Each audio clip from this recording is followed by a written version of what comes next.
Hello, folks. Welcome back to World War II TV and the last stream for 9 days because tomorrow I meet my World War II TV Normandy week-long tour group. So you have a break for me and you can either go back and explore the back catalogue or a good opportunity to explore the YouTube channels of some of my guests, which brings me today to today's guest because my guest has his own YouTube channel, description in the link below. But anyway, they spawned an iconic 1970s TV show and inspired generations of flyers. Today, we look at the men of the Black Sheep Squadron with Bruce Gamble, author of a duo of books on the subject and lots of other things that I say from his link below. I'll bring him in now.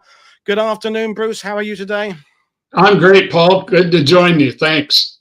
So this squadron, which we'll get into, when you're researching a unit that has been discussed, viewed the world over, does that hinder the research process? Does it make it more difficult? Does it make it easier? And how do you define yourself? Are you a military historian? Are you an aviation historian? Do you have a particular label you like?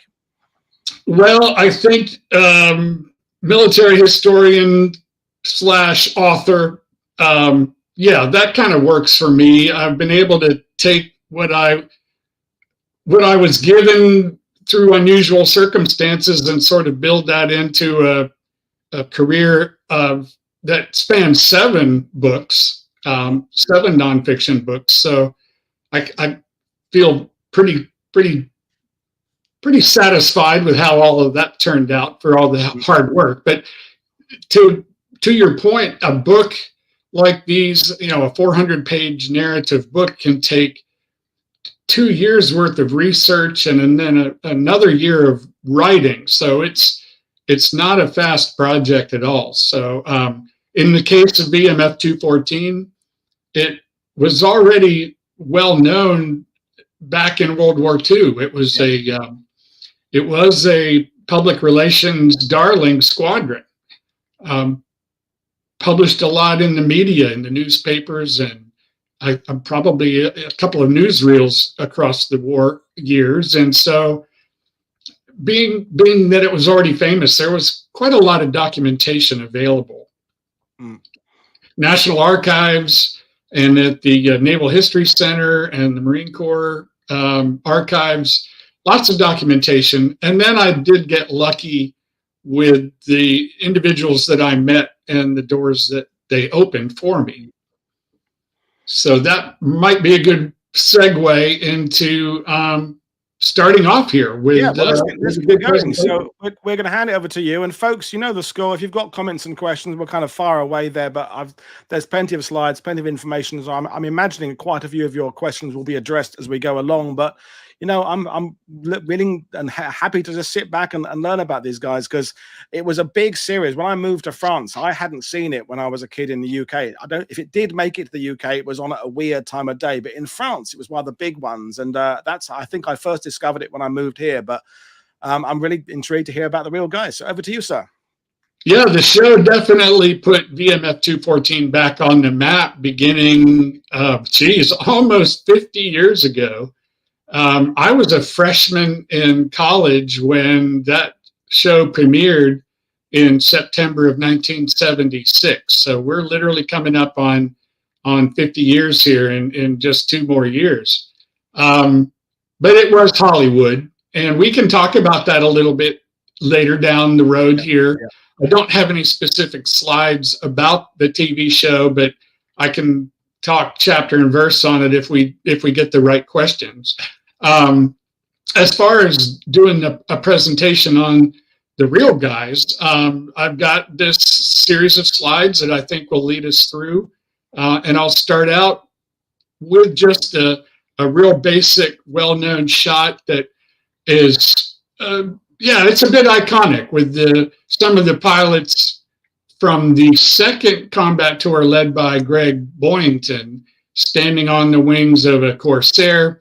We'll come back around to this a little bit later on, but just wanted to sort of start out with that as a home screen, if you will. And one question that I've gotten before in the past that might be a good place to start out with is how the heck did I get into this in the first place? Because it is sort of an interesting story. And I was blessed to be in the right place at the right time, which goes back about 40 years to when I was a navigator in carrier-based jets flying out in the Pacific area. So I was getting familiar with the jungle islands and the Pacific topography, the geography of it, the climate of it. My home base was on the island of Guam. And my squadron, Fleet Air Reconnaissance Squadron 1, did electronic warfare. And we supplied an EA-3B Sky Warrior jet to all of the 7th Fleet carriers going out into the Pacific and Indian Ocean areas. That's me on the far right. And this is the aircraft, the EA-3B Sky Warrior, which is a passive electronic reconnaissance and electronic warfare plane. I happened to do 2 tours on the USS Carl Vinson, which is pretty cool that it's still around and occasionally making headlines, even now. So it was a really cool, dynamic career, but it ended up being cut short when I was diagnosed with a malignant tumor in my spinal cord. And I underwent a long surgery and was medically retired and actually ended up as a permanent paraplegic. So had to start life over again, being a wheelchair user. The good news was that I happened to be living in Pensacola, Florida at the time, where I was stationed as a flight instructor for student naval flight officers. And after my rehab, I started to volunteer at this fabulous facility, the National Naval Aviation Museum, which eventually led to a part-time job as the staff historian in charge of collecting oral history. And I did this twice a year. The oral histories were published in twice a year in these digests called Foundation magazine. So I would have the experience of collecting the oral history, doing the editing, gathering photographs. It was really good legwork for later turning to freelance writing. And one of the people that I was introduced to early on in the program was this gentleman here, John Bolt. He was a pilot in VMF 214 in the Solomons during World War II, flew with Pappy Boyington on 2 tours and shot down 6 Zeros. And then later he got an exchange tour with the 51st Fighter Wing of the U.S. Air Force in the Korean War and shot down 6 MiGs, MiG-15s. So he has the unique distinction of being the only individual wearing naval aviator wings to become a 2-war ace. Only one ever in history. All of the other 2-war aces were Army and then later Air Force pilots. So he had that unique distinction, and I had an opportunity to sit down with him for an interview in the early 90s. His oral history turned out to be a pretty good popular publication, and he enjoyed it and happened to let on that the squadron, the Black Sheep, were going to meet for their 50th anniversary reunion in New Orleans in 1993. I kind of begged my way onto that, and because I had the affiliation with the museum, I was able to get a green light from all of the guys who were getting together. So yeah, this photo shows about 20 of the original Black Sheep, including their flight surgeon and their intel officer, who met for a week in New Orleans. And I spent the entire week with them, interviewing each guy one at a time and collecting photographs from them and copying logbooks and so forth. And that sort of set the stage for a long-term project that eventually led to the publication of my first book, The Black Sheep, and then followed that with a biography of Greg Boyington. His own autobiography was, of course, very well known. It was a legitimate bestseller when he published that book in 1958. But he didn't go over his childhood, and he didn't go over the subsequent years after the book was published. He was around for another 30 years after the book was published. And so I covered that span as well as his early childhood and development. So those are really rewarding projects. I went pretty far into the weeds to ferret out some good details and talk with relatives and all of his pilots and so forth. So I felt it was pretty authentic. If you need me to shut up for a while and let you kind of catch up where we are, just we're hanging off. All right. Good deal. So I'll go ahead then and just kind of launch into the little bit of an overview of the squadron's history. But the main part of the talk today will be about the men, not so much about the airplanes or the combat or their tactics and so forth. I've always been more fascinated in good human interest stories than necessarily the hardware. And that's always kind of been my forte. Maybe it's because of my own military aviation background. I share a bit of an understanding with the training and squadron dynamics and pecking order and all these other subtleties. And I think that might have helped me with the subtleties of writing about these men and what they endured. I never went through a shooting war. I was in the Cold War, but never in a shooting engagement, especially in the reconnaissance community. So I can't relate to the fighter pilot mentality very well, except that I did know my share of them during my Navy days. So it's a bit of an inside knowledge, I guess you could say, that I was able to bring to the table with these books. So we'll start with VMF 214, going back to the beginning of the Pacific War, when the Marine Corps, particularly Marine Corps Aviation, they were caught with their pants down and suffered a whole lot of damage in the first 6 months of the war. December 7th was devastating for the units in Hawaii at Eva Marine Corps Air Station. They didn't get a single plane off the ground, and I think the Japanese destroyed something like 20 Marine aircraft on the ground, including a good number of F4F Wildcats. The squadron was actually formed soon after the Battle of Midway. VMF 221 was really torn up at Midway. They lost a lot of planes, a lot of pilots. In fact, that was their worst day ever as far as defeats go. They had 15 pilots killed outright in 221. And they got back to Hawaii, and a few guys formed the nucleus for two new squadrons that were formed as part of Marine Air Group 11. So VMF 213 and 214 were both formed on July 1st, 1942, using the nucleus of a few pilots from VMF 221.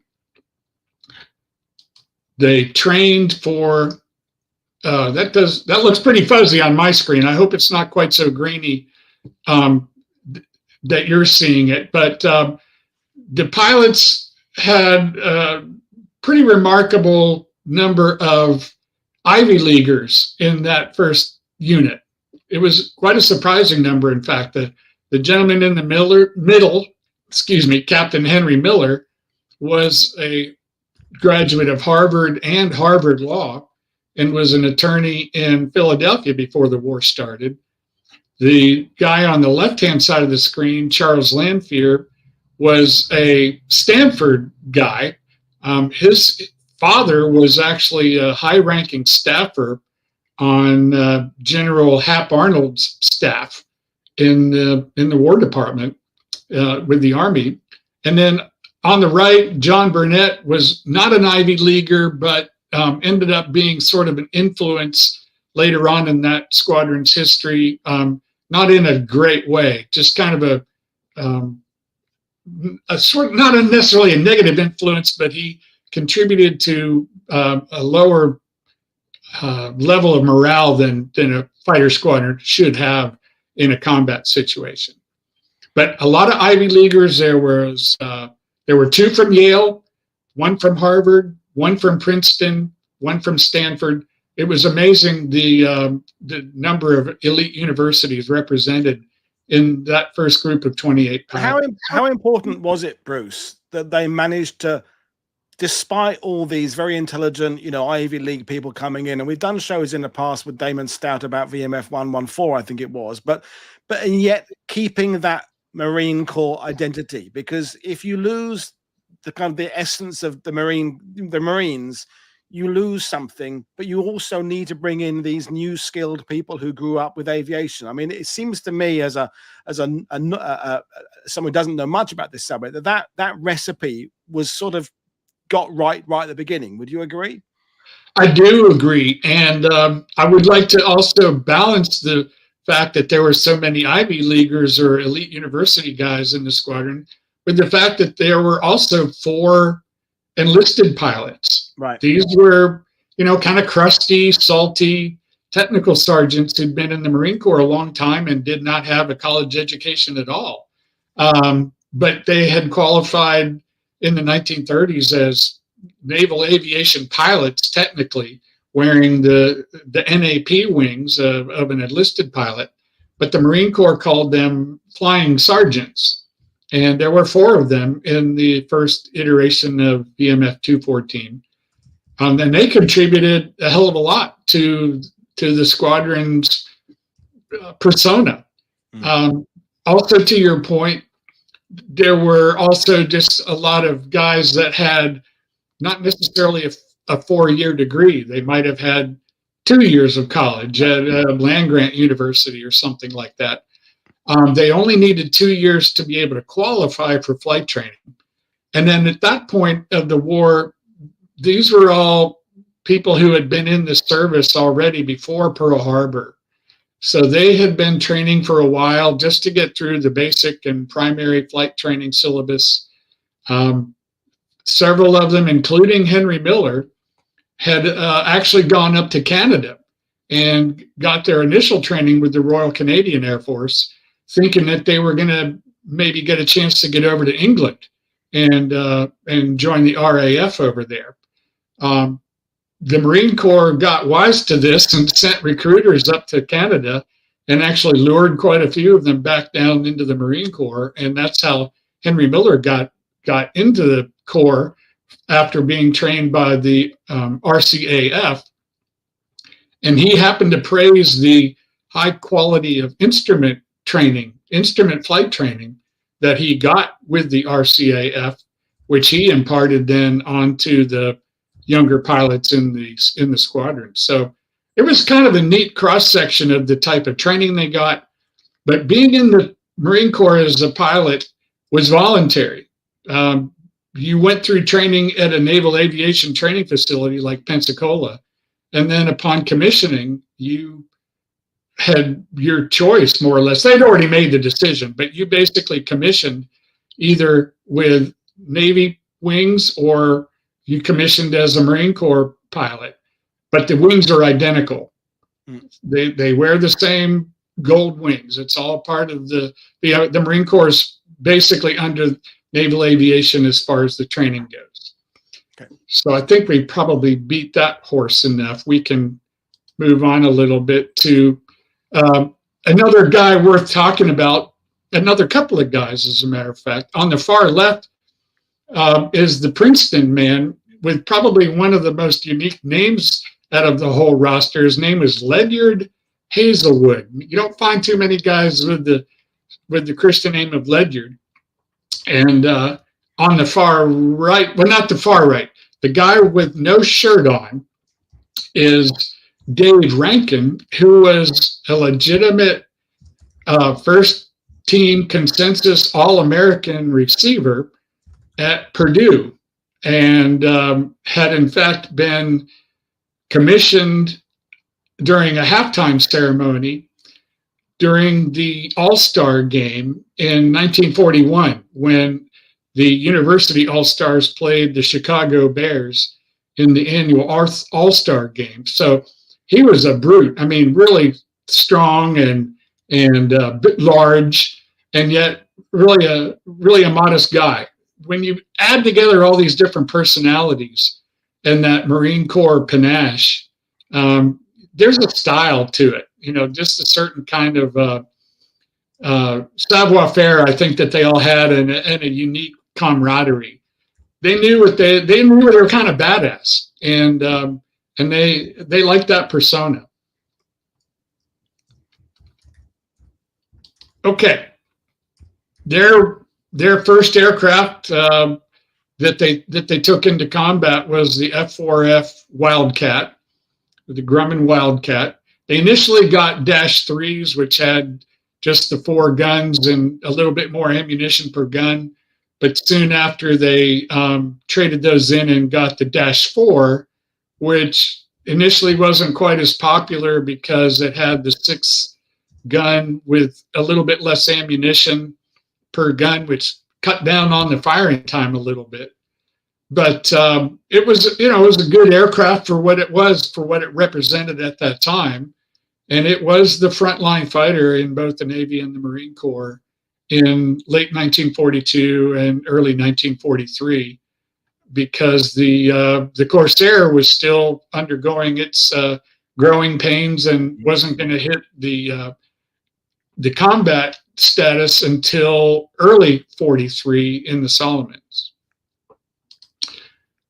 They loaded up on a jeep carrier, an escort carrier, the USS Nassau. And this is a photo taken in early March of 1943 as VMF 214 and the other 2 squadrons in Marine Air Group 11, VMF 221, 213, and 214, launched their planes off the Nassau over in the Southwest Pacific and flew to the island of Espiritu Santo. And from there, then they moved on up a week or so later into the combat zone. At that time, in March of 1943, the big battle for Guadalcanal was over. But as you can see from this map of the Solomons, where you see the national insignia of the U.S. on Guadalcanal and Tulagi, that was it for American held or Allied held territory. Everything else was in the hands of the Japanese. The Japanese Navy, for the most part, on these other islands, naval aviation units at Munda Point and Ricotta Bay and up in the Shortlands, farther up to the north at Kahili and Balale. There was an Army unit on Kalamagara and Army units on these other islands as garrison units, but mostly they were going to be facing Japanese naval aviation units when they went into combat. The first combat tour had only one significant event. That was on April 7th, 1943, when Admiral Yamamoto launched his, it looks like what we would call I operation, but in Japanese it would be Operation E-Go. And it was the attempt by Yamamoto to kind of make up for the loss of Guadalcanal and Buna over in New Guinea by attempting to hit the big anchorage off of Tulagi and Guadalcanal and wipe out shipping and Allied aircraft. So he sent a big attack of Val dive bombers escorted by a slew of Zeros. In total, was well over 200 aircraft. The biggest attack, in fact, since Pearl Harbor. He sent that against the Guadalcanal and Tulagi area on April 7th. And the Allies put up about 70-something fighters, including several divisions from VMF 214. I showed the photo of a few guys earlier in the presentation, and one of those was Captain John Burnett. This is his Wildcat here after he has just set fire to a Val. The painting is by a good friend, unfortunately, who passed years ago, Craig Cadera, really fine artist who won several awards with the Naval Aviation Museum. And he did this on commission for my book about the swashbucklers and black sheep. And it shows Burnett's Wildcat a few moments after he hit the valve. And then in the upper right corner is a Zero that's coming in to make a gunnery run on Burnett. And in fact, it shot him down. But he was fortunate in that he was able to bail out and was quickly picked up by a rescue boat and got back to his unit within a couple of hours. And for the record, this was the same day that Lieutenant James Sweat earned his Medal of Honor by shooting down, I believe it was 7 valves and damaging another one before he too was shot down and rescued from the water. It was a big event, but for VMF 214, that was the only big event in that whole tour. This is the plane flown by First Lieutenant Vic Scarborough. The guy standing on it is Doc Kraft. He was their flight surgeon, and you can see right there, right over the dash in the Modex, the F-58. You can see a big cannon hole, a big tear in the fuselage from a 20-millimeter shell. There's another photograph of the same plane taken from the other side of it. He was able to come in, Scarborough was able to come in with no hydraulics, no flaps, no landing gear, and make a belly landing on the fighter strip, tearing up a bunch of Marston mat, pierced steel planking as he went. And that's what this stuff is. It's all torn up here alongside beneath the airplane. A couple of unique photographs that are authentic to that particular day and to VMF 214. And that was kind of it for their first combat tour. For the second tour, they had a new CO. The Marine Corps was losing commanding officers at a really frightening rate. By mid-1943, correction, they had lost, I think, 9 squadron commanding officers already in the Pacific War, and it had gotten to the point where they decided after that first combat tour to pull Major George Britt from his command and stick him on the staff of the air group and bring in a new CO. They also transitioned into F4U, the -1 version of the Corsair, often called the birdcage. This is another interesting painting. It was done for me for the same book by Captain Bob Rasmussen, a former Blue Angel who became the director of the Naval Aviation Museum in Pensacola for many years. But he was very well, and he's still with us. He's very well known as a sculptor and a watercolor artist. He did amazing work, did this one quickly for me. So I'm really proud that I have a Rasmussen original to share with the audience here today. So Blue Angel, museum director of probably the finest Naval Aviation Museum anywhere, and a real gentleman. And the smallest side, when I was going through the Naval Aviation Training Command, he was the commanding officer of the training command in Pensacola as a Navy captain. So one day during an inspection, I happened to be on my face being PT'd by the Marine DIs, and there was Captain Rasmussen with his fabulously shined low-quarter black shoes right in front of my eyeballs. And he was a tall man, so it was a slow rise back up onto my feet to see this Navy captain staring at me. And my kneecaps were shaking so hard, I'm surprised he couldn't hear him. So it was an interesting way to meet that man, and then later became friends after I was retired and out of the military. So back onto the birdcage just briefly. This a really neat plane. The location here is Munda Point, which was torn up by naval shell fire. So all the palm trees were either stripped or partly denuded. And the white coral was so, photographs are almost all washed out, almost like they're taken on snow because of the glare of the tropical sun on these islands. I don't think we can quite comprehend how hot and humid and uncomfortable it would have been out there in broad daylight. We had that. It came up with John Brunning a few weeks ago about the contrast between when you want a carrier, whether it's an escort carrier or a larger carrier. Yeah, the food is pretty good. You've got your amenities. But when you're on the islands, it can rapidly become just a matter of survival, and even things like drinking water and basic sanitation can become a problem. I mean, it's a big contrast flying from a ship to flying from a bit of coral. It's very true. There are advantages and disadvantages both ways, and we'll talk about one of the primary disadvantages of being on a carrier later on in this program, because it's a stark reminder of what can go wrong when you're in a confined area.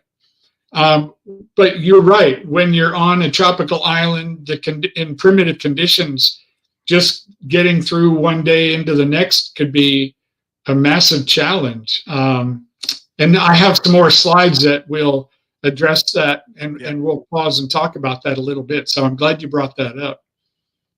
In fact, here's another shot of Munda Point and how devastated it was after months of bombing and naval bombardment. The Japanese were dug in there, and they fought tenaciously, as they did on practically all of those Pacific islands. You can see a massive shell hole filled with water right there in the foreground on the left. Yeah. And of course, these were breeding ponds for mosquitoes. There had not been much of an attempt to clean up all of the dead bodies. Americans who died during the landings were buried, but there wasn't much attempt to pick up the pieces of bodies and the detritus from all the carnage there, and it was horrible.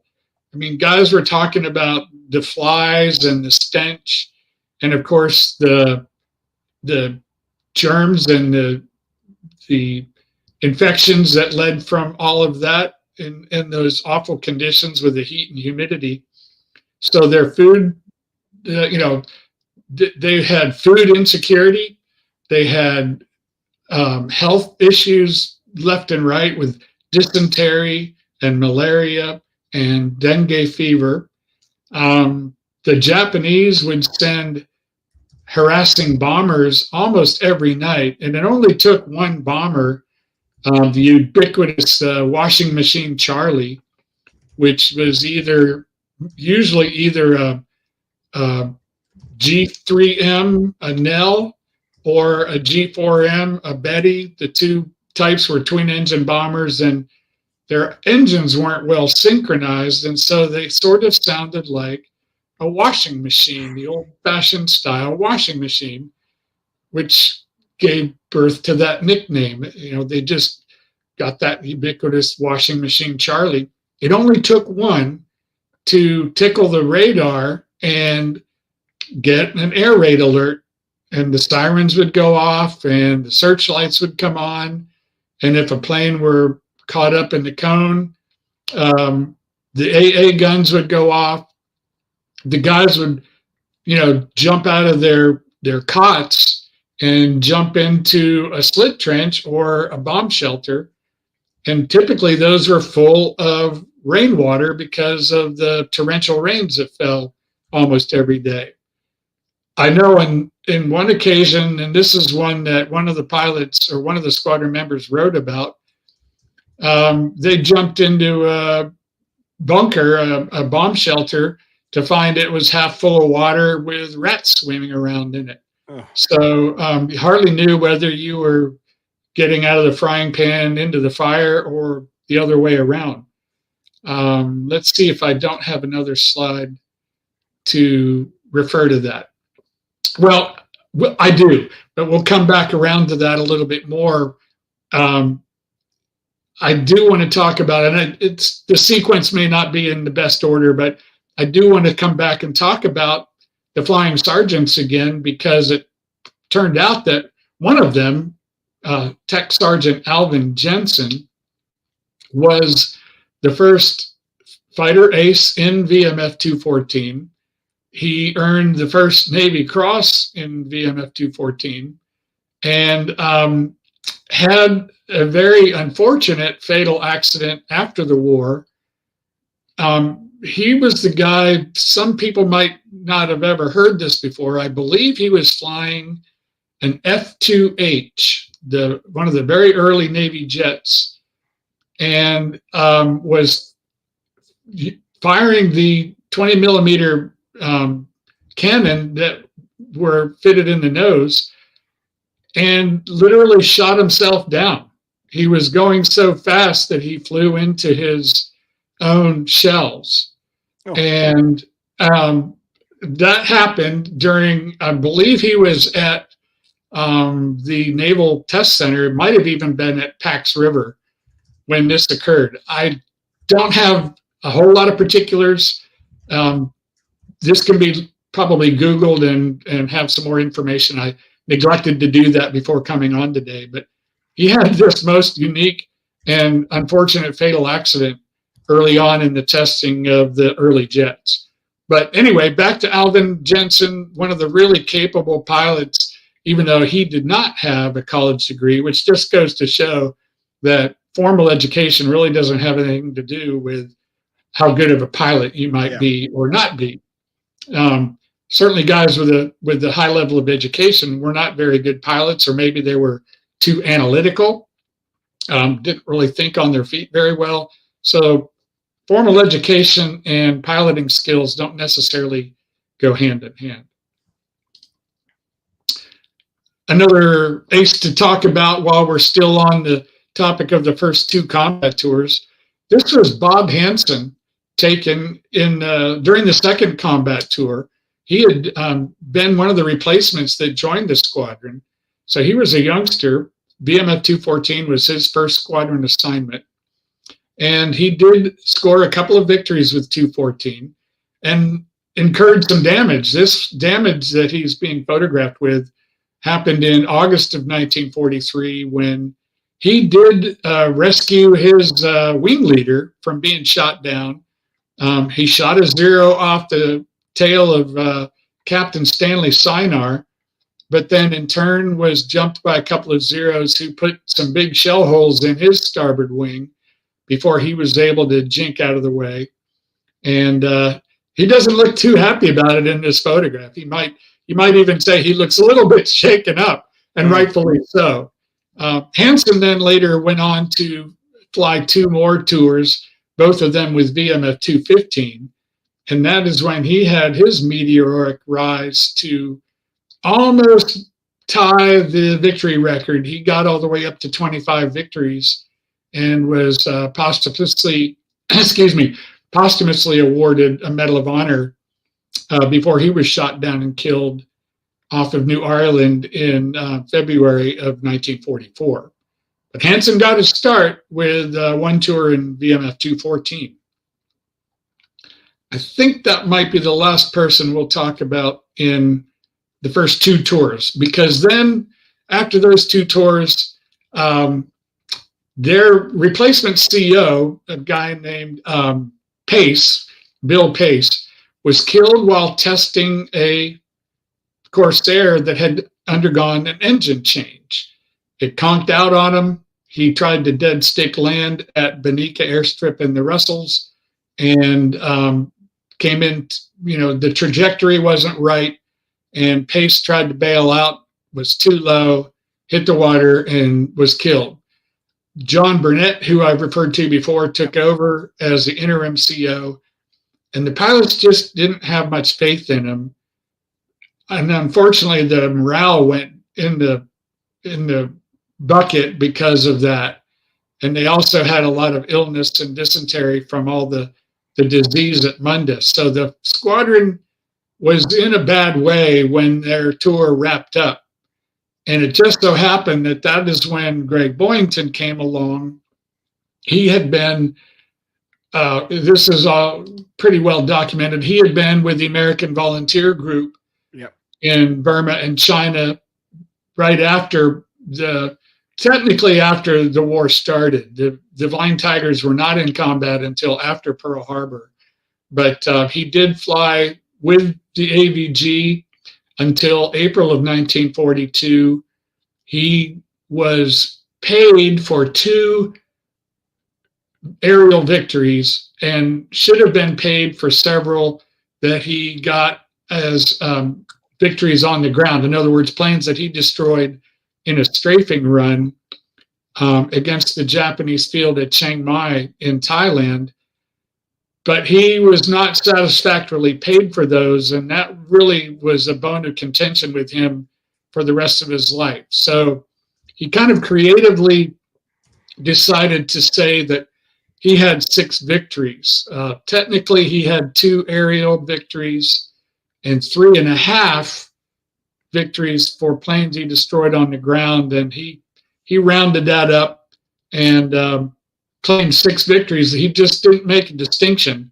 So when he got back from the AVG in early 1942, he went back to the Marine Corps and told them that he had been a squadron commander and had 6 victories as a Flying Tiger, and they never followed up on that. They just took him at his word. It was gentleman's honor, and so he got that head start.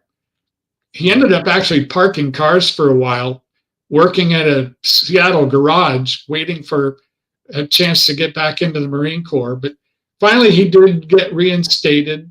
He had been in the Corps before the war, back in the 1930s, and had been all but drummed out due to problems with alcohol abuse and debt. He knew he was not going to get promoted past first lieutenant. So when the chance came to join the AVG, he had jumped at it. Well, now he's back in the States. He's gotten back into the Marine Corps, this time in the reserves as a major, and he gets shipped out to the South Pacific aboard a ship and ends up in the Solomons in January of 1943, where he serves a tour in VMF 122 as the executive officer, and then has an opportunity to create a new squadron. And this all happens because some of the early Corsair squadrons had fulfilled all of their obligations, which was to complete 3 combat tours, and they were getting ready to head back to the States and reform and retrain. Admiral Halsey was in charge of the island hopping campaign out in the Solomons, and was really impressed with what the Corsair squadrons were able to do in contributing to the campaign. And this sudden shortage of available squadrons opened the door for somebody to get the bright idea that they could form a back channel squadron by taking pilots from the replacement pool. And these pilots were coming in every day from ships, or some of them had previous tours with other squadrons but had gotten injured or had fallen ill and got out of sequence with their original squadron, but still owed a personal combat tour, or in some cases 2 more, before their personal obligation would be fulfilled and they could go back to the States. So here's a large pool of available pilots, quite a few of them having pretty good experience. Right here in front, with the kneeling with his arm is up on his knee and he's holding a cigarette across his right arm, is Stan Bailey, sort of center there, a little bit head taller than the guy beside him. Stan was a major from Vermont. He was Boyington's choice as executive officer. And he and Boyington then went through this replacement pool and picked 26 more pilots to form a 28 pilot unit. And Boyington got quite a lot of good talent you could call it. There were several who had 1 or 2 combat tours already. Several already had aerial victories, including, let's see if I've got it on the next slide here. I can scroll down on my slide.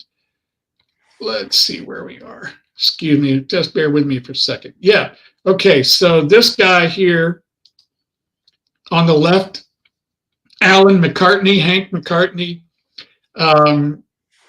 His given name was Henry. He went by his middle name of Alan, so I always knew him as Alan, but everybody in the squadron knew him by a nickname of Hank.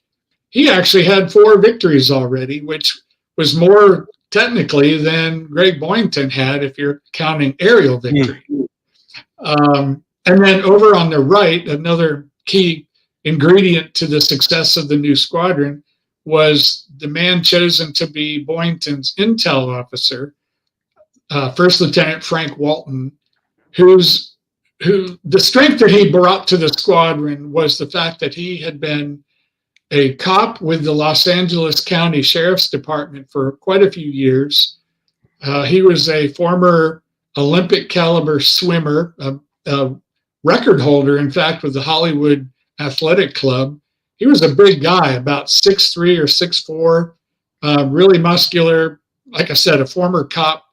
And people sort of knew about Boyington and his pugnacious nature, and they set Walton up to be the intel officer, knowing that he would be one guy who could really keep Boyington in check, and that was the case. He did it in a friendly way, and they got along well. So I did want to mention these 2 guys. And it seems to me a little bit, Bruce, that they're looking for people with swagger and self-belief and kind of gutsiness and determination, because I know we're talking about the people here, but when we discuss the Pacific War on the channel, so the 42 and 43, things are still pretty evenly matched in the Pacific. In fact, you could still argue the Japanese have the upper hand. We're months away from the domination we're going to get by the latter part of 44, early 45. We're not at the point where our aircraft are the best, and we've got plenty of everything. So that kind of reliance on just kind of spirit is important, isn't it? That just belief, self-belief. Absolutely. Well, and that kind of goes back to what I touched on earlier about the fighter pilot mindset. First of all, these are already proven to be the elite or among the elite coming through the training command. That doesn't say that the men who ended up as dive bomber pilots or torpedo bomber pilots or other pilots were second-class citizens. Not at all. Oftentimes it was a matter of personal choice. But the guys who wanted to be fighter pilots already had some athleticism and a copious amount of self-confidence. In some cases, that would translate to a bit of arrogance, but you need that. I mean, you need to be supremely self-confident to be able to pitch yourself against someone else, whether it's in practice dogfighting, just aerial combat maneuvers, or in a shooting war. You can't be timid and go into an operation like that. So these guys are already very self-confident. But you're right about the swagger. The Marine Corps already had that extra bit of panache, and that attracted a certain type of personality. So I think that was built in, Paul, to a certain extent. And then just while you're on that subject, we had a question earlier, which I think would be a good one to ask now, is from Blaze about, was there a strong sense of camaraderie between Navy and Marine pilots, or was there a sense of superiority from one side to the other? I mean, I'm assuming when you're facing the enemy, you bond quicker and rivalries are lost. But when you're kind of building up, was there a difference between the two types of flyer? Oh, yeah, absolutely. I mean, there's competition is the bedrock of military squadrons. Yeah. It really is. I mean, within a single squadron, the pilots are all competing with each other to see who's at the top of the heap. And that could be manifested in the modern day in who's got the best record on the greenie board in carrier approaches and carrier landings. Who's got the best scores in gunnery? Who can wax the other guy's ass in air combat maneuvering? There's a lot of competition within a squadron, and then you go to an air group. There's tremendous competitions between the squadrons just within a given air group. And then there's competition between who's better between fighter pilots and the attack community. And then, of course, you're right. Between the Marine Corps and the Navy, there's always built-in competition until the shooting starts and you have a common enemy. And then, then you have that unity in getting the job done. And everybody's on the same team. But I love the fact that there is a lot of camaraderie within a squadron and within an air group. There are layers of this, and it's what makes a squadron effective. And there are rewards, tangible, whether it might be a battle E or some other kind of squadron recognition or a unit commendation. Those kinds of bragging rights are really important, and they motivate pilots. Yeah. So all of that sort of helps to drive the machine and make them the best at any given moment that they can be. I don't think there's a whole lot of slacking around ever in a military aviation unit. There's just no room for it. So these guys are in their prime and really at the top of their game even before going into combat. They had a good amount of gunnery training and tactical training, and then they just had to survive their initial combats as individuals and learn to become effective. Which brings me actually to this slide that we've got up here right now. I mentioned John Bolt early on. He was a major influence on VMF 214, and in fact had a pretty big influence on the Southwest Pacific, if not the whole military, with some of his innovations. If you'll remind me, I'll swing back around to that. But he was a student of how to shoot down enemy planes. He was the friendliest guy, but I think when it came to aerial combat, he was a cold-blooded killer. And he was out to shoot down the enemy. Next to him over on the right is probably the second most famous pilot to come out of VMF 214, Chris McGee, who had a pretty interesting nickname. They called him Wild Man, mostly because of the fact that on one occasion, he actually pulled the pin on a grenade and threw it out of his open cockpit while they were making a low-level pass over a Japanese coastal vessel. And he told me in a one-on-one interview about that and the fact that he really had no idea what would happen. It was some old rusty grenade. He, thought he could pull it with his teeth, pull the pin with his teeth like they did in the movies. And he said he almost pulled his teeth out. So he had to literally take, one hand off the controls and pull the pin, and he just flipped it out of his cockpit. And it happened to go off right over the deck of this small boat and got everybody's attention. And so he picked up this nickname. He always wore this bandana. You can actually see it knotted around his neck here. So sometimes they called him Maggie, just to kind of tease him based off of his last name. But Bandana Maggie, he had a bunch of different nicknames that he wore from the squadron. And he was a really esoteric individual, kind of into metaphysics, but also into bodybuilding, and took a whole set of weights in his cruise locker out to the Pacific and would work out sometimes in between other events. So these are sort of the you might call them rugged individualists or just unique characters that formed the squadron. And Boyington was really, really fortunate to find some prime individuals to fill out his unit. They made him better, and he made them better. Yeah. Who else do we have? Henry Bourgeois. You can see right there on his Mae West the nickname Boo, B-O-O in quotation marks.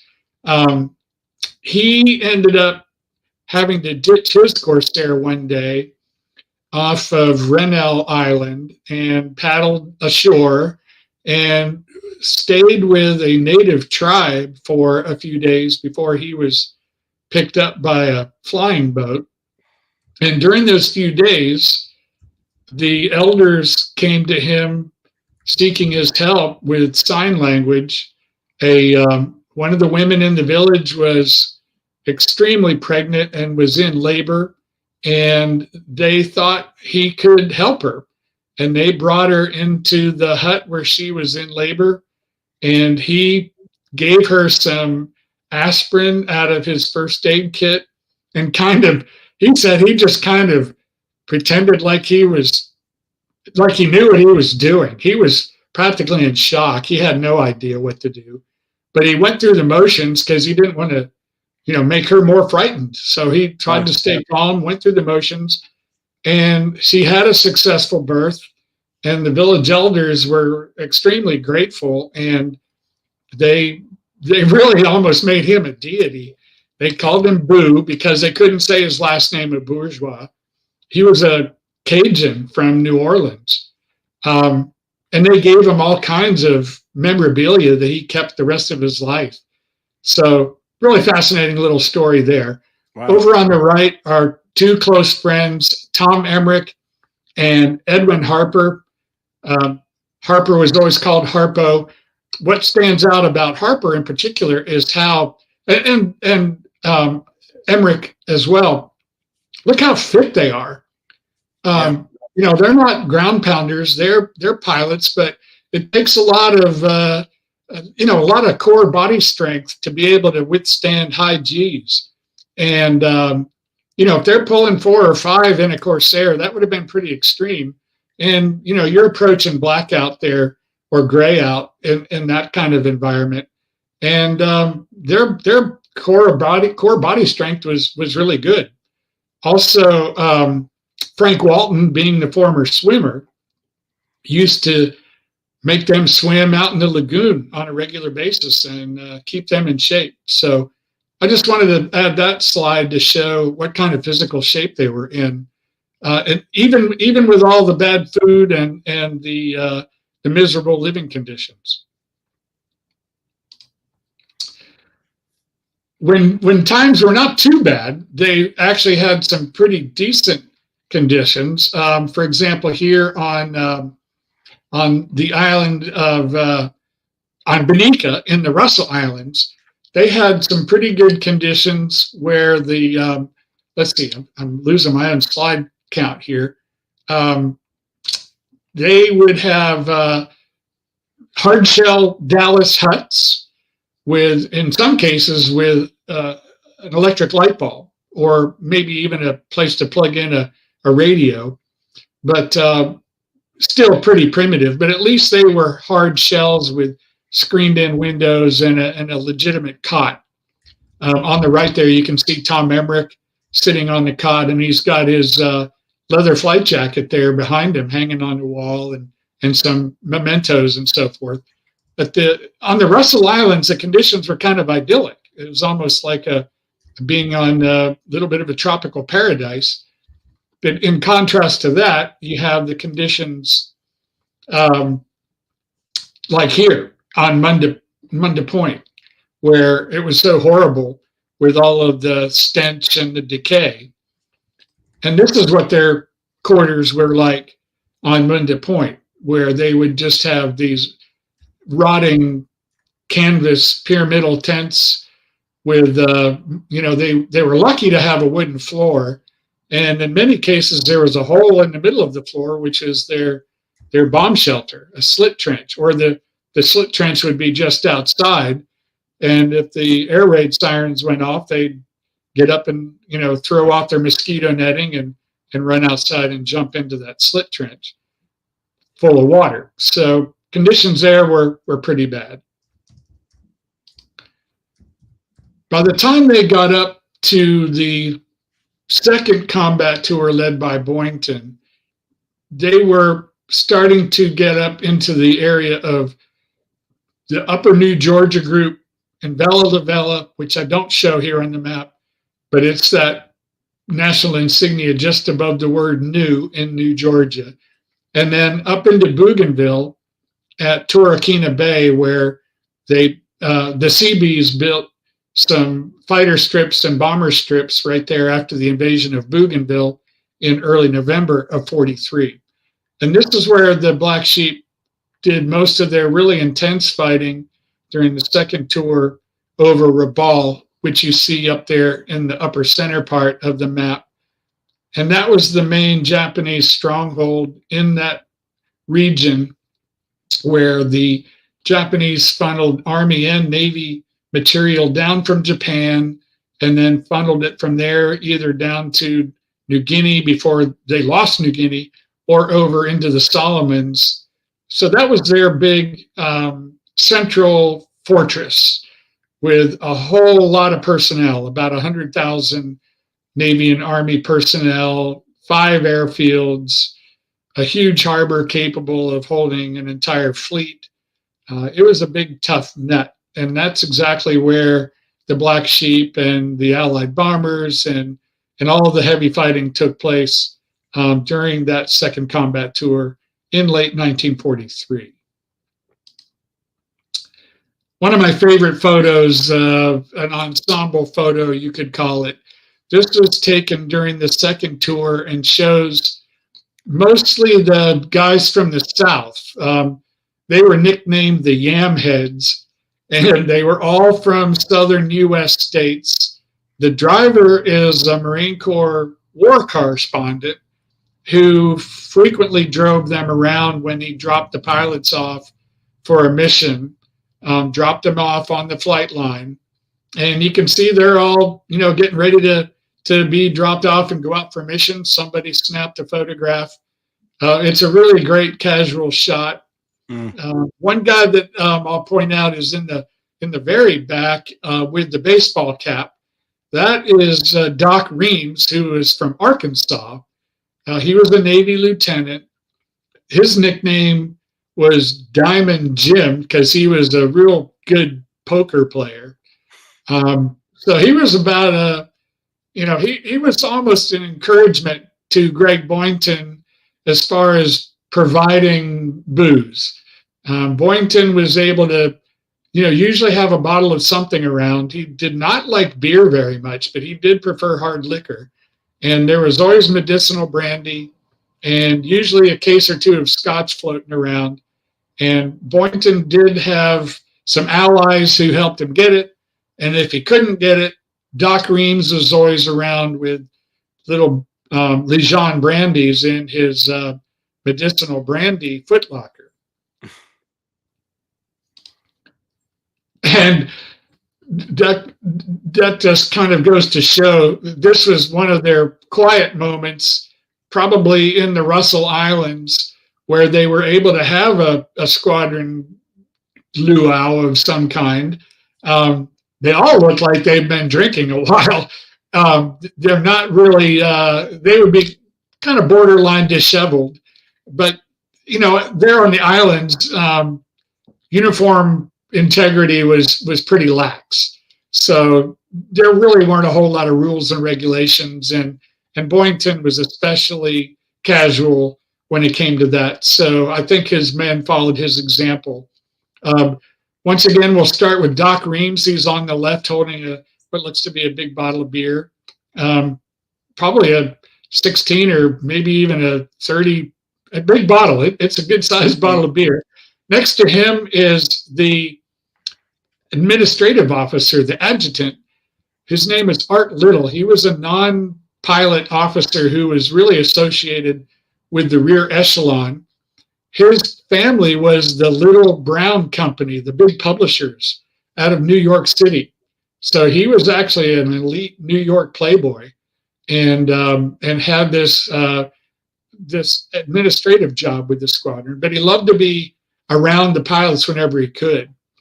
Next to him, with the bottle to his lips, is Denmark Groover, who was from Georgia, a small town in Georgia, and later became a very well-known legislator in Georgia. Beside him is Al Johnson, one of the new replacements in the second tour. Another guy with a unique name beside him is Rufus Chatham from the South. And then beside him with the ball cap is Glenn Bowers, who was a Pennsylvanian. He and my dad actually were at Penn State together in the College of Agriculture as forestry students in 1942. So a pretty neat little personal familiarity there, that his dad and my dad were college students together at Penn State.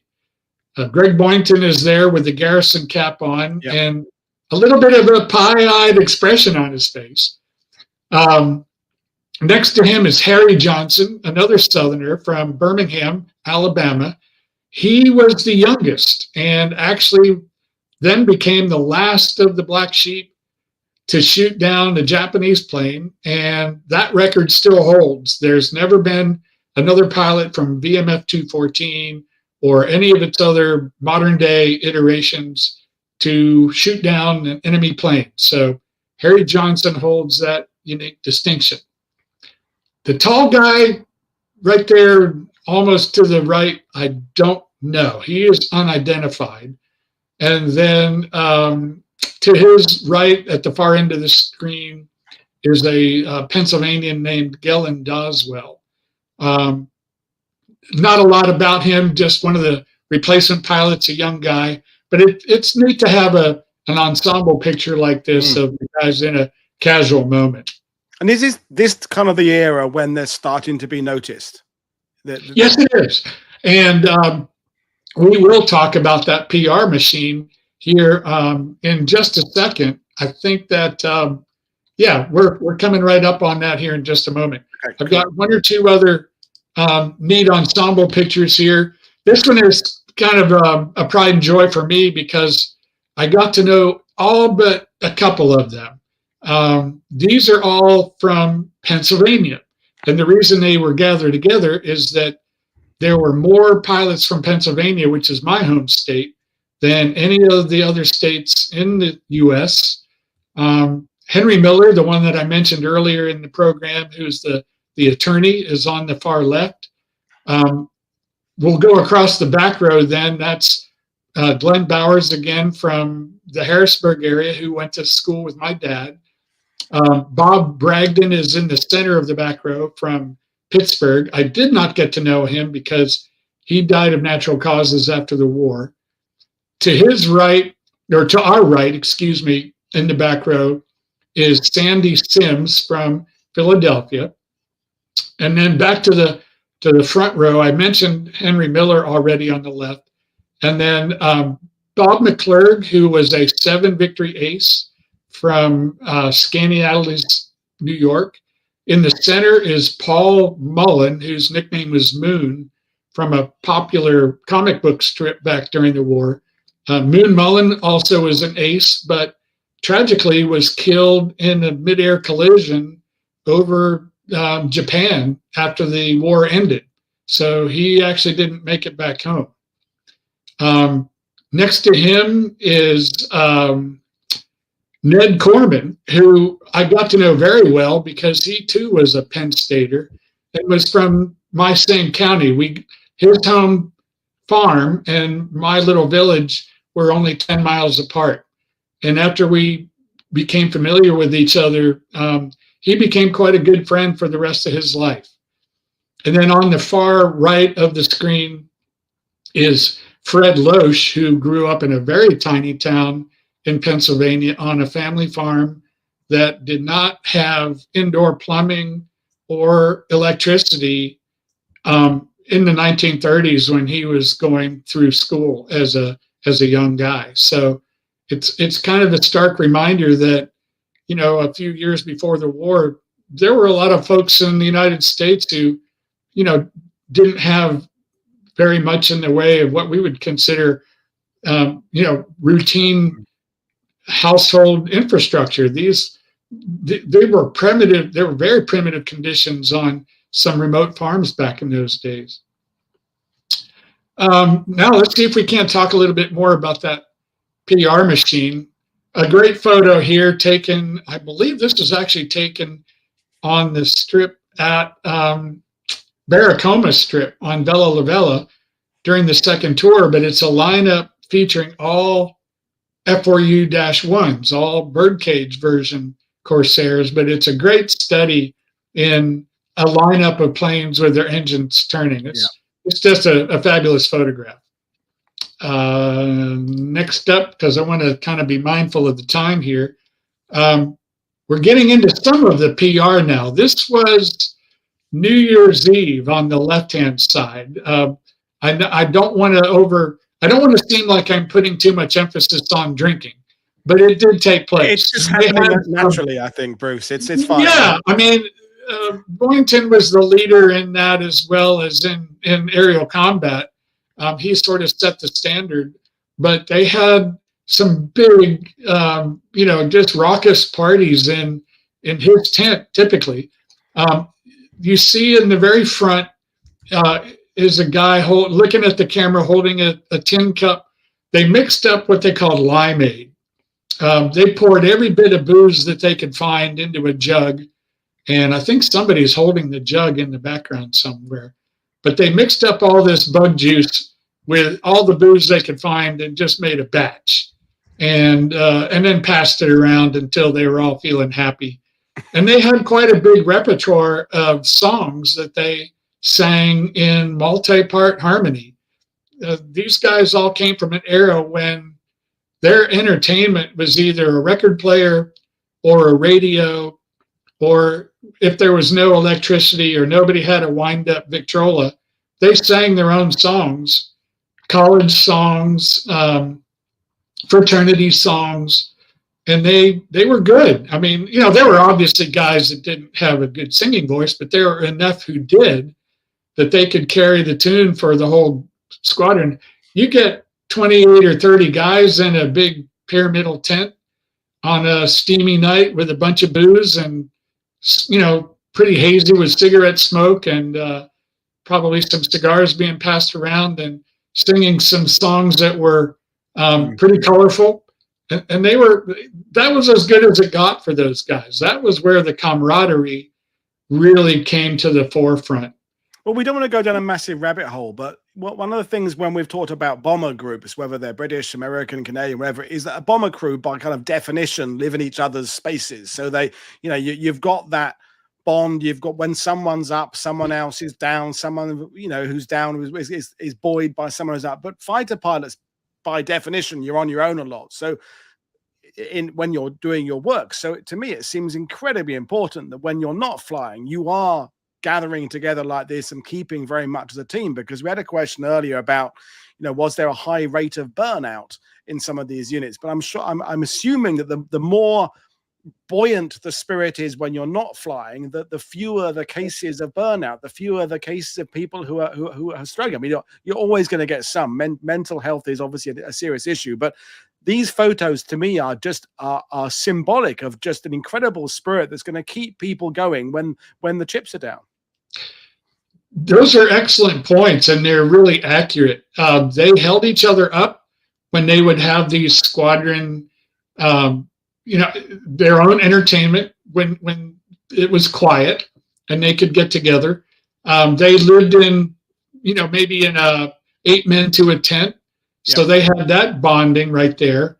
And they did form some incredible friendships that it was really fun to see those friendships 50 years later, and how the years would literally fall away from these older gentlemen in their 70s. And you could see these faces of when they were in their 20s come through almost like magic when they would get together and sing their songs and party together.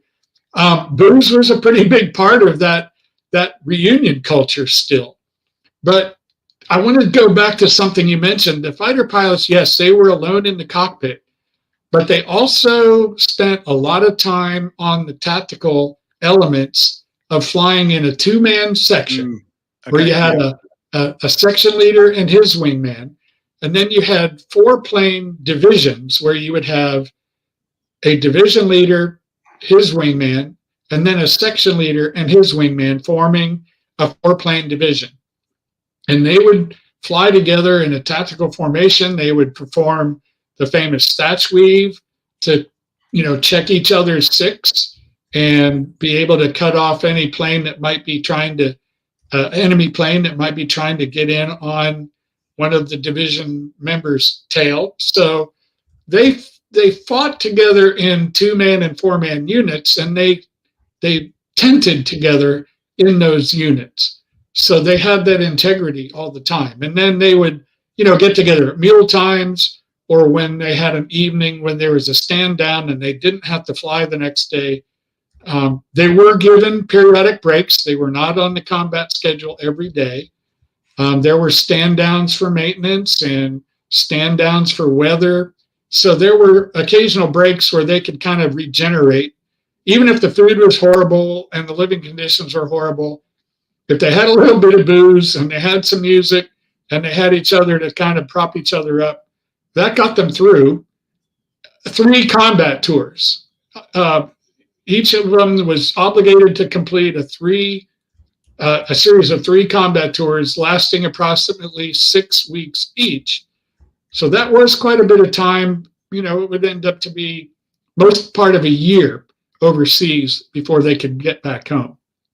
So thank you for bringing that up, because it really does all relate to the whole program as far as what they performed, how they performed, and how they all got along with each other. It's that perplexing factor when you're a historian that quantifying a unit's morale is really hard, isn't it? You can look at a unit and see, are they equipped with this aircraft or this type of tank or this type of small armors or whatever, how much training they had, but that immeasurable quality of a unit spirit that is, you can't define it, you can't write, you can kind of half describe it, but it's so important when you see the units that perform the best adversity, be it the Australian 9th Infantry in Tobruk or the British Paras at Arnhem, whatever it would be, is there seems to always be this hard to explain special bond that not all units get. You're exactly right. A lot of the special camaraderie that was enjoyed by the members of VMF 214 was due entirely to Greg Boyington. Yeah. His personality, they knew he was already famous as a former Flying Tiger. And that really does segue nicely into this whole function of public relations and the media. When he took over the squadron in August, really, of 1943, the public relations machine within the Marine, the 1st Marine Air Wing, and more specifically, Marine Air Group 11, they jumped on that right from the beginning and saw the opportunity to put some good news out for the American public. And because of Boyington's association with the Flying Tigers, who were so famous at that during that stage of the war, he was already a ready-made media star, if you will, for the public relations people to take advantage of. And so they did that right from the very beginning. There are a lot of photographs. I showed some from earlier in the program of when he was squatting on the ground with this men surrounding him. That was taken during a big series of PR photographs in the summer of 1943. And then in the second combat tour, another opportunity came along when the squadron came up with this great idea of trading victory flags for baseball caps from the winning team of the World Series, which was being played that fall. So they reached out, the media helped this happen. It was sort of like a challenge. Hey, we'd love to send you victory flags, and in exchange, send us ball caps. And it turned out that even though the Yankees won the World Series, the St. Louis Cardinals came through and they sent a whole big stack of ball caps. I'm going to back up here. They sent out a big stack of ball caps and some Louisville Sluggers. And right there in Greg Boyington's right hand, you can see he spanned out a bunch of Japanese flag stickers. And I wanted to add this slide because somebody actually asked me online today, or they mentioned online today, that they thought the victory flags were always painted on by some talented artist or maybe using a stencil. But you can see here, they really were stickers. Now, whether they had a peel and stick backing, I don't know if they had that technology back in those days. They might have been put on with some sort of like a rubber cement that was brushed on, but they really were meant to be stuck on the side of an airplane, and they wouldn't have stayed on in flight, presumably. So they really didn't have them on the planes when they went up into combat. But there is that famous photo, which I actually neglected to put up here today, but that shows Boyington with the 28 flags on his plane and the number 86 side number and the nickname on the side. That photo has been shown almost ad nauseum over the years. But this shows how the stickers were actually, small size stickers. And I'll go back a slide to where we were before. This is also another great one that shows the men holding the bats. The aces are the ones that are holding the bats in the photograph. Right. And I'll go back to another slide to show who they were as individuals. But I also want to point out that all of these photos were taken in the same revetment. You see Corsair at F4U-1A, which was, I believe the bureau number would have been 17740. And then it has the last three digits of the serial number as the Modex, which was painted on the side of the fuselage and on the gear doors so that somebody driving beside the revetment could see, okay, that's 740. They would know, and the crew chief would know which plane was which. It made them easy to spot. And so now we'll go back to this next slide. You can see at the bottom of the photo, there's 740 on the side of the fuselage. And then here's 740 on the gear doors again. This photo shows three of the aces, Bob McClurg, Moon Mullen, and Ed Olander. It's obviously a staged public relations photograph of them sighting down bats like they're rifles. So the PR guys would just move them around, say, okay, you get up on the wing and do this. And it was almost like, a photo shoot that any runway photographer would be doing, giving direction to his models. These guys were moving guys around, telling them how to pose, setting up different shots. On this famous shot that you see in a lot of books and magazines, the guys down in front are the newly minted aces. Right. Chris McGee on the left, Bob McClurg beside him, Moon Mullen in the middle, Pappy Boyington, and then John Bolt. He's the guy with his hand up on the propeller, wearing a pair of shorts, I might add, but I'm quite sure he didn't fly in that kind of outfit. And then over on the right is Don Fisher, who was a big guy. And he was the squadron's go-to scrounger. It seems like every military unit has somebody who can scrounge. Yep. And that was Mo Fisher, who was from Miami. His dad was a dentist and had a couple of airplanes. So Fisher actually learned to fly before the war and was a damn good fighter pilot and was one of Boyington's first wingmen. So it just kind of points out how the PR machine would line up these various shots, position them where they wanted, get the most out of all the publicity that they could. I am sorry, I forgot to mute my phone. So no worries, and we're loving it. By the way. We'll get away from that for a little bit as we kind of get down to wrapping up the program here. I did want to spend just a slide to talk a little bit about the adversarial differences between the two head-on, head-to-head competitors here, if you will, in the Solomons campaign, with the exception of two planes, both of which were shot down by Chris McGee, that happened to be dive bombers, D3A Val dive bombers. All of the planes shot down by VMF 214 during World War II were variants of the A6M0, to mostly the A6M5, the Zeke. And just so that viewers can sort of see the comparisons here in armament, especially in the weight difference. That's really significant. The speed difference jumps out at you. The fact also that the Japanese did not have pilot armor or self-sealing fuel tanks made a huge difference.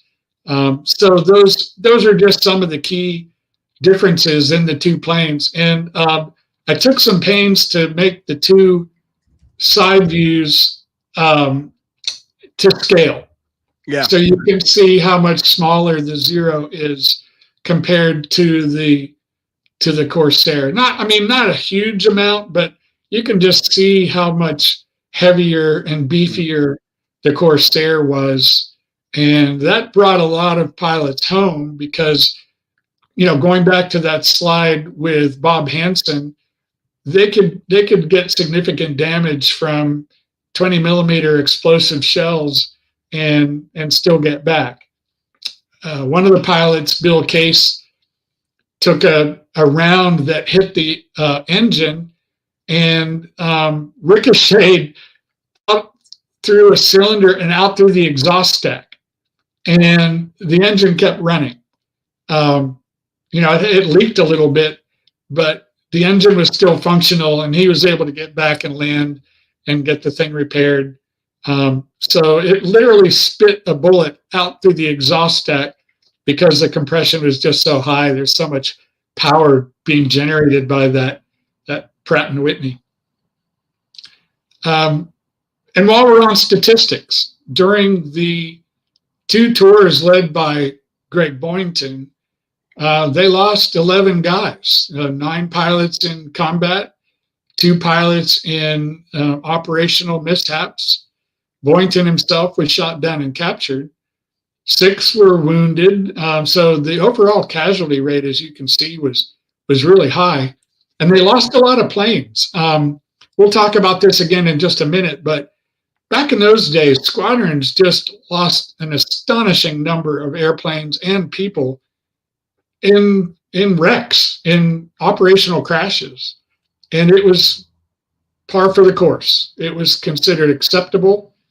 I mean, everybody was appalled by the casualty rate, but it was just because there were so many people being trained and so many planes in the sky. It's worth pointing out that during the World War II years, in the continental United States alone, there were 21,000 fatalities in military aviation. I mean, that's mind-boggling. Mind-boggling to have 21,000 fatalities, not combat-related, all of them within the continental United States between 1939, 1940, and then the end of the war in 1945. So, officially for the VMF 214 in its combat history, which began in early 1943 when they began with F4F Wildcats, and then ended in early January of 1944. Boyington was shot down and captured right at the end of the second combat tour, when he tied the existing victory record of 26 that was held jointly by Eddie Rickenbacker from World War I and Joe Foss from the Guadalcanal campaign. This is what VMF 214 accomplished. Quite a lot of planes destroyed in aerial combat, a lot more probably destroyed, and then the total cost in pilots lost during all of the combat tours added up to be a total of 15 pilots. So just out of that one squadron in about a year of combat, or less than a year of combat.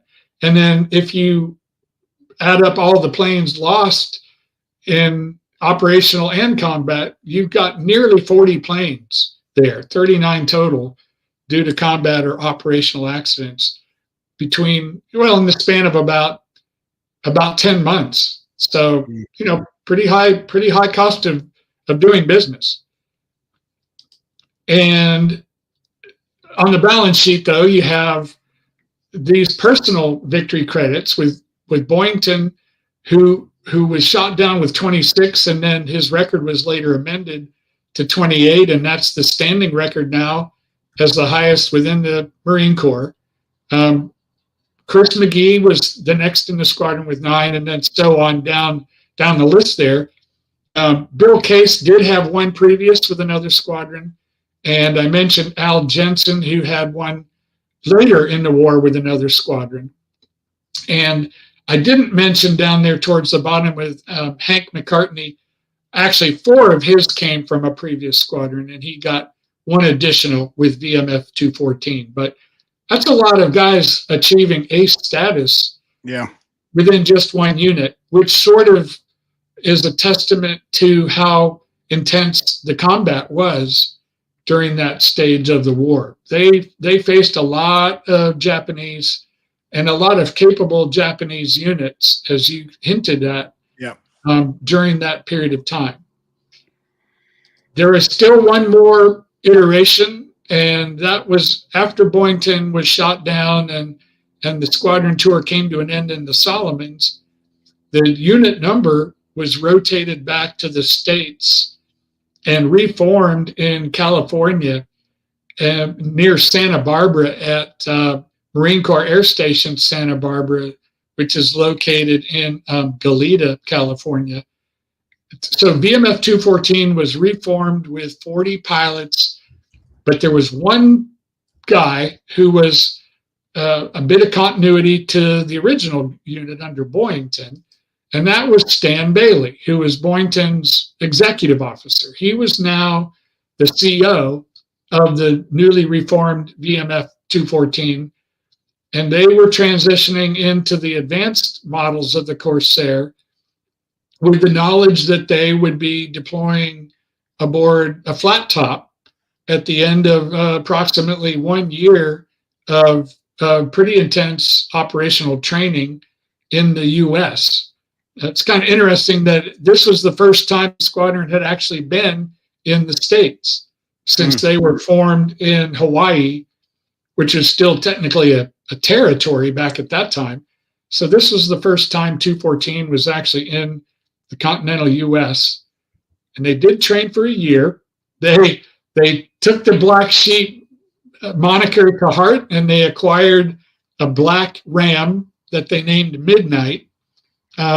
Sadly, and it was probably a bad omen, at Goleta, Midnight was hit and run over and killed by a car. And you'll see, I think, later on why that was. They didn't know it at the time, but that might have been perceived as a bad omen if any of them had superstitions. Because when they did go aboard after all the field carrier landing practice and carrier qualification, they went out.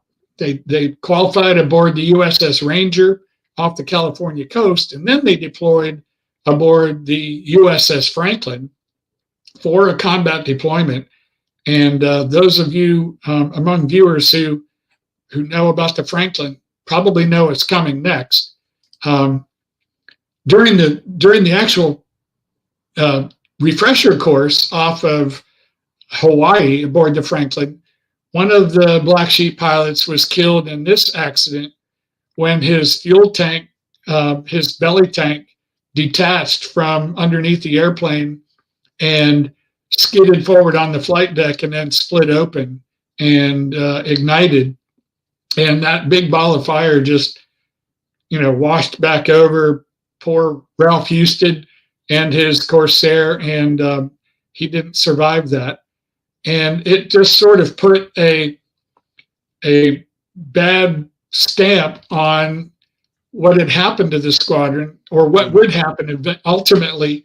They went into combat in March of 1945, right off the coast of Japan, had one day of running strikes against the island of Kyushu, and then on the second day, operationally, they launched one strike early on the morning of March 19th, and then before the second strike could get off the deck, a Yokosuka D4Y Judy came in and dropped 2 bombs, maybe even only 1 bomb, right down the center line of the Franklin, and started a terrible disaster in that confined space. And this brings us right back around to that comment about the difference between being land-based and carrier-based. Yeah. If you're on a land base, if you're on an island, you might have horrible living conditions, horrible food. You might be sleeping where the mosquitoes are going to eat you alive, and there are rats in the bomb shelters. But when the bombs fell, you could run, you could jump into a slit trench, you had somewhere you could go. Aboard an aircraft carrier, there's nowhere to go. I know from my time aboard a carrier, that was always the biggest fear, and it's always been the biggest fear among any naval ship in the combat arena, is a fire at sea, because you have your one choice to get away from the fire if it's out of control is to go overboard, and you take your chances. And that's exactly what happened with the Franklin. It was hit by this 1 or 2 bomb sequence, and explosions went off for hours and hours. There's a really dramatic photo here that shows one of the blasts with debris still in the air. You can't quite see it unless the photo is zoomed in on, but there are men running for their lives on the flight deck there. The blast is actually taken down. It's in the process of taking down the radar mast up there. You can see it actually tilting at a crazy angle now. So that explosion was severe, and it was by far not the first explosion. It was one of the subsequent explosions, and they just tore the guts out of that ship for hours. But miraculously, the fires were brought under control, and then the Franklin's boilers were relit, and the list that had been incurred from all of the water being pumped in by other ships coming in to try to pump water on the fires, the ship actually sailed under its own steam back to the Brooklyn Navy Yard eventually. But this is what happened to VMF 214 during that 1 year after it was reformed in California, beginning with the first fatality in April of 44 up through the fire aboard the Franklin in March. There were 7 pilots killed just during the training evolution and carrier workups. 7 out of 40. And then on that first day of operations in Japan, 1 pilot was shot down. He was able to get back out to sea before he ditched, but a Japanese boat picked him up. And he ended up actually in the same POW camp as Greg Boyington. They were there together for a few months. So John Stodd, one of the pilot who was captured, was a POW from March 19th until the repatriation occurred in later at the very end of August. So it took about 2 weeks after the surrender for the guys to get in there and be picked up from the POW camps. And then aboard the Franklin itself, down there on the bottom, we see that VMF 214 lost a total of 32 personnel, 6 officers and 26 enlisted personnel, just in the span of a few hours. And that just, it answers your question about some of the differences. Yeah, the meals were much, much better on a ship, and the officers at least slept in a pretty decent bunk. The enlisted men were sort of crammed into smaller spaces, but they had a relatively comfortable place to sleep and eat. But if the shit hit the fan in a combat scenario like that, man, it was devastating. There was really hardly anywhere for them to escape to, and a lot of them who did go in the water were never found. They either drowned, or they were already badly burned or badly injured, or they just died of exposure. The water temperature, hypothermia would set in really, really quickly in March in the Pacific. So there were a lot of fatalities among the men who were able to get overboard. And I think, Paul, that pretty much wraps up what I had prepared for today. Let me double check that. Yeah, I've got that. I've got a link to the website for anybody who's maybe interested in following up on books, or getting a link to my YouTube channel. So far, that's already been well received. I think I've got the 7-part series now completed on the Black Sheep, calling it Black Sheep Chronicles, and I've got more in the pipeline for future videos. I really I'm so appreciative of the opportunity to share a little bit of the story. Well, we've thoroughly enjoyed it, and who cares? It ran on a bit. It was fantastic. We've got a couple of questions that we want to go back and address, if you don't mind. So, Sure. when back earlier, you were talking about the when they were still flying the Wildcats. Gary August asked, did Japanese pilots attack bailing pilots? Was that something that they did? Yes, that was documented. In one case, I cannot think of his name right now, but in one case, a Marine pilot, I don't think it was a Navy pilot, I think it was a Marine pilot, lost part of his foot to a propeller blade when a Japanese pilot buzzed him so close that he literally clipped his foot with the propeller blade, and he lost part of a foot. Others were attacked in parachutes. There was a well-documented case during the, believe it or not, during the Battle of the Bismarck Sea, when a B-17 was attacked and the crew bailed out, and the crew who survived the bailout were all machine gunned in their parachutes. That was witnessed, and partly for that reason, and partly just because of hatred and revenge, and Pearl Harbor revenge, call it what you will. That's actually one of the reasons why the Allies were so brutal in shooting up Japanese in the water during the Battle of the Bismarck Sea. Yeah. So it was a bit of tit for tat. Yeah. In that case, one side did not have the monopoly on brutality over another.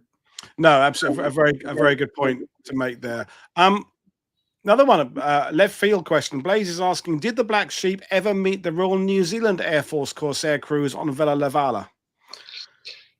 Well, let's see. I would have to preface that by making sure that they would have been overlapping on Vella Levala there, or at Barracoma. I don't know about the Kiwi Corsairs, but they did interact with the New Zealand P-40 pilots. Right. They were still flying P-40s when the Black Sheep were flying at out of Torquemada Strip in those early Rabaul raids, the early Rabaul fighter sweeps. In fact, the first Rabaul fighter sweep was led by Pappy Boyington, and the first fighters to get to the Rabaul environment that morning were New Zealand P-40s, which they called the Kitty Hawk. And yeah, so I know they did interact, whether they were flying the Corsair at that time. I'm afraid I don't quite know enough about the overlap. Research later, isn't it? That's a good question. Yep. Yep. And several people have asked whether you'll come back and do some Rabaul stuff on the channel. I mean, you've done some stuff for your own writing and stuff, your trilogy, but if you'd come and care to do a show with us, we would be happy to have you do that. I think I've already asked you that in an email, haven't I? I think, yeah. But sure, the answer is yes. And yeah, I have a lot. The one bad thing about nonfiction books is that they have a limited gallery of eye candy, a limited photo gallery.